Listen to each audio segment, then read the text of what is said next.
बिहार के लोगों को बिहार की सरकार से कुछ सवाल पूछना चाहिए।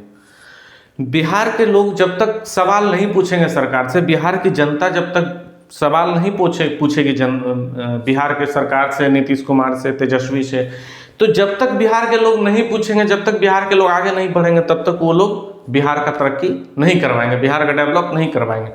और आप जब सरकार बनाए, वोट दिए हैं और किसी को सीएम बनाए हैं, तो आपका अधिकार है उनसे सवाल पूछने का।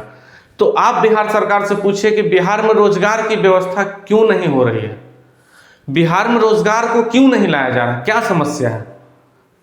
एक सवाल का जवाब नीतीश कुमार दिए थे कि बिहार में समुद्र नहीं है, इसीलिए बिहार में बिजनेस नहीं आ रहा। तो भारत के और भी बहुत सारे राज्य हैं, उसमें समुद्र नहीं है, लेकिन क्या वहाँ बिजनेस नहीं होता है, वहाँ कोई काम धाम नहीं है।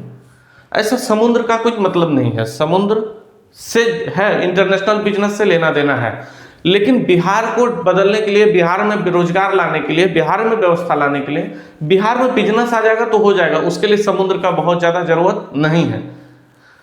दूसरा सवाल यह है कि कब तक बिहार के लोगों को अपने परिवार चलाने के लिए दूसरे राज्यों में ठोकरें खाना पड़ेगा,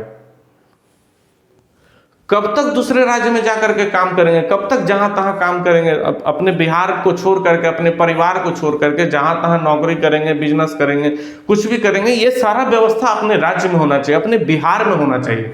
तो ये बिहार सरकार से पूछना चाहिए और बिहार सरकार को इसका जवाब देना चाहिए। बिहार में बिहारी लोग ही, बिहार में बिहार के रहने वाले लोग ही बिजनेस बिहार में क्यों नहीं करना चाहते हैं। जो लोग बिहार के रहने वाले हैं, जो लोग का बिहार में जन्म हुआ है, वो लोग बिहार में ही बिजनेस करना क्यों नहीं चाहते, वो बिजनेस करने के लिए दूसरे राज्य में क्यों जा रहे हैं। आखिर बिहार सरकार बिहार में ऐसा व्यवस्था करके क्यों नहीं रखी है, या बिहार सरकार कोई सुविधा बिहार में क्यों नहीं दे रही है बिजनेस करने के लिए, कि बिहार के लोगों को, बिहार के बिजनेसमैन को दूसरे राज्य में जाकर के बिजनेस करना पड़ रहा, लेकिन वो बिहार में बिजनेस नहीं करना चाहते हैं। बिहार में सभी घर के बच्चे शिक्षित क्यों नहीं हो पा रहे हैं। बिहार में देखेंगे तो कुछ घर के बच्चे शिक्षित हैं, कुछ घर के नहीं है, कुछ घर के हैं भी तो कुछ कम ज़्यादा, या फिर सही तरीके से नहीं है, या फिर जितना होना चाहिए उतना नहीं है। कुछ घर के तो बच्चे स्कूल जाते ही नहीं हैं। तो बिहार सरकार से ये भी सवाल पूछना चाहिए कि ऐसा व्यवस्था क्यों है बिहार में, कि बिहार के बहुत सारे घर के बच्चे जो हैं स्कूल नहीं जा पाते हैं, और जो लोग स्कूल जाते हैं उनको सही शिक्षा नहीं मिल पाता है।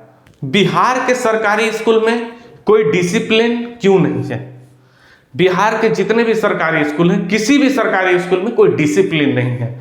आपको ड्रेस साफ पहन करके जाना है, अच्छा कपड़ा पहन करके जाना है, जूता पहन के जाना है, टाई लगा के जाना है, अपना आई कार्ड लगा करके जाना है, बैच लगा के जाना है। ये सारा सिस्टम बिहार के स्कूलों में नहीं है।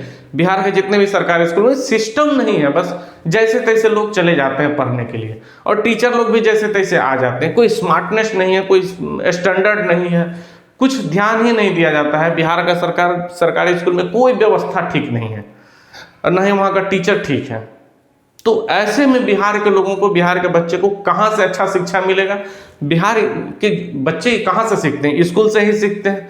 तो स्कूल में भी जब कोई स्मार्ट नहीं है, स्कूल में जब ढंग का कोई कपड़ा पहन करके नहीं जाता है, साफ सुथरा कपड़ा पहन करके नहीं जाता है, तो कहाँ से बिहार का लोग कपड़ा अच्छा पहनना सीखेगा, या फिर बच्चे कपड़ा अच्छा पहनना सीखेंगे, या बच्चा साफ सुथरा रहना सीखेगा। तो सबसे पहले तो सरकारी स्कूल जितने भी हैं बिहार के, उसका डिसिप्लिन ठीक होना चाहिए कि भाई जो नियम है स्कूल का, उस नियम को सबको मानना पड़ेगा, पेरेंट्स से लेकर के, बच्चे से लेकर के, टीचर सभी को। बिहार के अधिकतर सरकारी स्कूल में, बिहार के अधिकतर सरकारी स्कूल के शिक्षक, उनको कुछ आता जाता नहीं है, तीसरा चौथा पांचवा तक पढ़े और 10-12 के बच्चे को पढ़ा रहे हैं। तो ऐसा भी समस्या बिहार का सरकारी स्कूल में है। तो बिहार के अधिकतर सरकारी स्कूल में शिक्षक, उनको कुछ आता जाता नहीं है, फिर भी वो बड़े बड़े अच्छे स्कूल में पढ़ा रहे हैं, सरकारी स्कूल में, और बिहार के बच्चे का भविष्य के साथ खिलवाड़ कर रहे हैं। बिहार के जो बच्चे हैं, जो स्टूडेंट हैं, जो बिहार के लिए आगे तैयार हो रहा है, बिहार को जो आगे बढ़ाएगा, बिहार को जो चलाएगा अच्छे से, ऐसे बच्चों के भविष्य के साथ बिहार में खिलवाड़ किया जाता है। जो टीचर के लायक नहीं है, और रिश्ते नाते का पैसा दे करके, घूस दे करके, डुप्लीकेट सर्टिफिकेट बना करके बिहार में नौकरी लिए हुए हैं टीचर का, और मुखिया, सरपंच या जो भी छोटे बड़े नेता को पैसा खिला करके 1 लाख 2 लाख 5 लाख टीचर का जॉब ले लिए बिहार में। कुछ नहीं, कोई आता जाता नहीं है, कुछ नहीं है, बस डिग्रियां हैं, उस पर जाकर के ले लिए। तो बिहार में डिग्री पहले फॉल्ट भी बनता था, अब सारा चीज़ ऑनलाइन हो गया है, तो अब शायद कम हो गया है, लेकिन पहले बहुत ज़्यादा करप्शन होता था।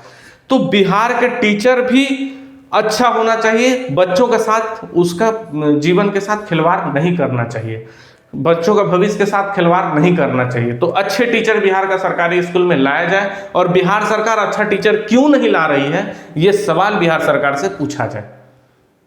बिहार के बच्चों का भविष्य के साथ खिलवाड़ क्यों किया जा रहा है, सरकारी स्कूल के साथ खिलवाड़ क्यों किया जा रहा है, बिहार के साथ खिलवाड़ क्यों किया जा रहा है, जो अनपढ़ और कम पढ़े लिखे टीचर को देकर के बिहार के सरकारी स्कूल को चलाया जाता है।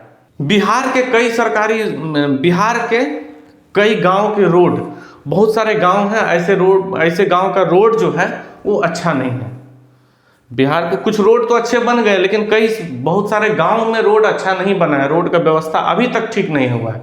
तो वो सब कब ठीक होगा, वो सब बिहार के सरकार का ध्यान कब जाएगा, उसको कब बदलेंगे बिहार सरकार, ये सब भी बिहार सरकार को सोचना और देखना करना चाहिए। बिहार का रोड व्यवस्था भी ठीक करना चाहिए, शहर से लेकर के गांव तक का। बिहार के सभी शिक्षित लोगों को दूसरे राज्यों में जाना पड़ रहा है, गवर्नमेंट जॉब करने के लिए या प्राइवेट जॉब करने के लिए या बिजनेस करने के लिए। जितने भी बिहार के शिक्षित लोग हो रहे हैं, जितने भी लोग पढ़ लिख करके तैयार हो रहे हैं, सबको या तो दूसरे राज्य में बिजनेस करने जाना पड़ रहा है, या गवर्नमेंट जॉब करने जाना पड़ रहा है, या प्राइवेट जॉब करने जाना पड़ रहा है। मैंने अपने परिवार को चलाने के लिए या मैंने कुछ काम धंधा करने के लिए, अपना कुछ कारोबार करने के लिए उनको दूसरे राज्य में जाकर के करना पड़ रहा है। गवर्नमेंट जॉब भी उनको दूसरे राज्य में ही मिल रहा है, बिहार में नहीं मिल रहा। तो बिहार के जो शिक्षित लोग हैं वो जब तक बिहार में ठहरेंगे नहीं, बिहार में रुकेंगे नहीं, तब तक बिहार आगे कैसे बढ़ेगा, बिहार का डेवलप कैसे होगा। तो बिहार सरकार इस चीज पर ध्यान क्यों नहीं दे रही है। बिहार के जितने भी नौजवान शिक्षित हो रहे हैं, जो भी शिक्षित लोग हैं, जो भी पढ़े लिखे लोग हैं, उनको बिहार में ही रहने का व्यवस्था क्यों नहीं दिया जा रहा, उनको बिजनेस नौकरी हर चीज करने का व्यवस्था बिहार में ही क्यों नहीं दिया जा रहा है। वो बिहार के बाहर जाकर के क्यों काम कर रहे हैं, अपने बिहार के सभी शिक्षित लोगों को बिहार से बाहर क्यों भेजना पड़ रहा है। सबको बिहार में रखें, तभी बिहार आगे बढ़ेगा, तभी बिहार शिक्षित कहलाएगा। अब बिहार को मैंने गरीब देश राज्य भी कहा जाता है, बिहार को शिक्षा के मामले में पीछे है। ये सब का कारण है कि बिहार में जो भी शिक्षित लोग हैं वो दूसरे राज्य में जाकर के काम कर रहे हैं, बिजनेस कर रहे हैं, रोजगार कर रहे हैं, कुछ भी कर रहे हैं, लेकिन वो बिहार में नहीं है। तो बिहार में शिक्षित कहाँ से होगा, बिहार को शिक्षित कैसे बनाया जाएगा, बिहार को आगे कैसे बढ़ाया जाएगा।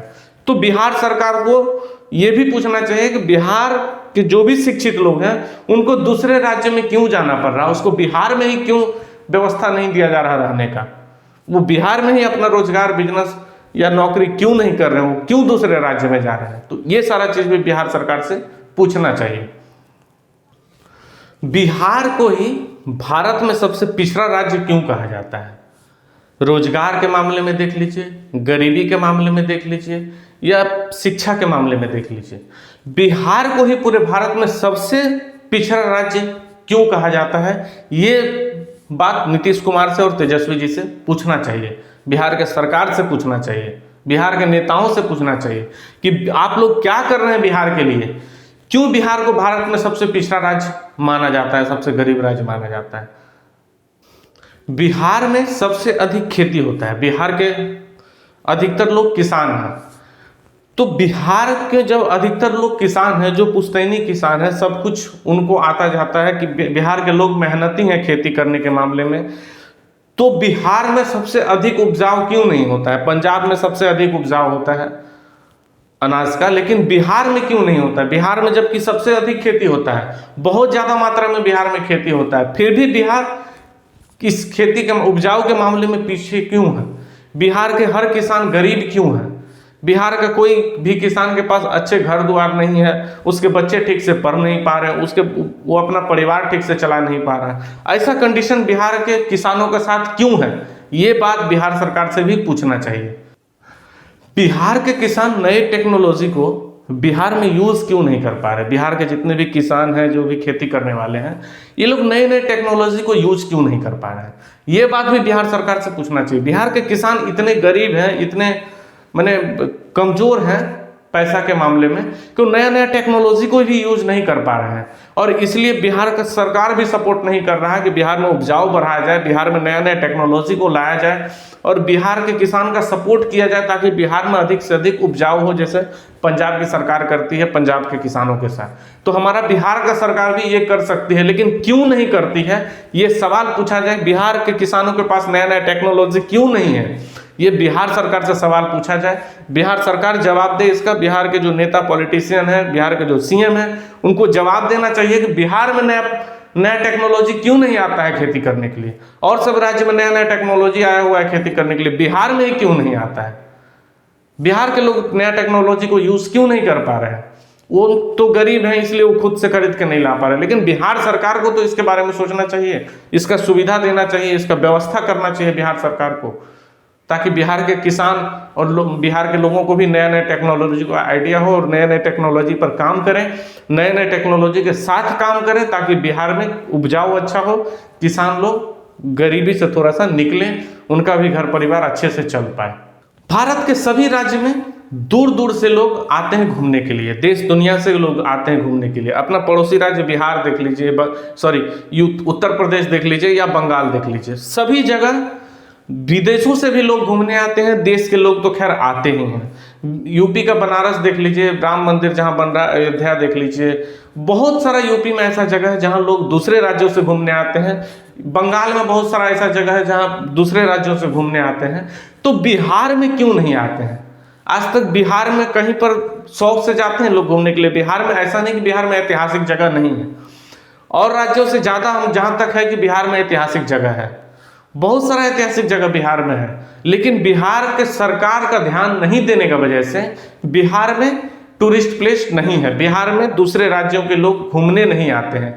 अब बोलेंगे घूमने आने से क्या फायदा? घूमने आने से बहुत लोगों को रोजगार मिलेगा, वहाँ जो काम काज करेंगे उनको रोजगार मिलेगा, वहाँ तक जो गाड़ियाँ लेकर के जाएगी गाड़ी वाले को भाड़ा मिलेगा, तो ट्रांसपोर्ट भी डेवलप होगा, माने हर तरफ से तरक्की होगा बिहार का। बिहार में दूसरे राज्य से घूमने आएगा, दूसरे राज्य का पैसा बिहार में आएगा, दूसरे देश का पैसा बिहार में आएगा।